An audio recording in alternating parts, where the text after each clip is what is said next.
জীবনের সবকটা দিন সহজ হবে না। কিছু কিছু দিন আসবে যে দিনগুলোয় বেঁচে থাকা খুব কঠিন মনে হবে।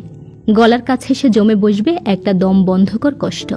অন্ধকার গিলে খেতে আসবে, আর লড়াই করার শক্তি থাকবে না। ক্লান্ত লাগবে খুব। বিষাদের ভারে নুয়ে যাবে কাঁধ, ভিজে যাবে চোখ। ভেতরে চিৎকার জমা হবে, তবু গলা থেকে একটা টু শব্দ বের হবে না।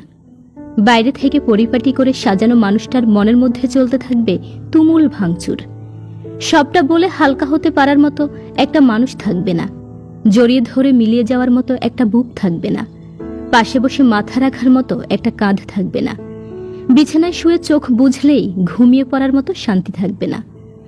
বোঝার ব্যাপার হলো, জীবনের এইসব দিনগুলোতেও বেঁচে থাকতে হবে। চোখ মুছতে হবে, হাসি হাসি মুখে সৌজন্য বিনিময় করতে হবে, কাজে যেতে হবে, দুদিকে তাকিয়ে রাস্তা পার করতে হবে, বাড়ি ফিরে খাবার টেবিলে বসতে হবে, ঘুমানোর চেষ্টা করতে হবে এবং নিজেকে নিজেই মনে করাতে হবে যে অন্ধকার চিরস্থায়ী নয়। ভোর হবে, আলো ফুটবে, সব ঠিক না হয়ে গেলেও কষ্ট কমে যাবে ঠিক।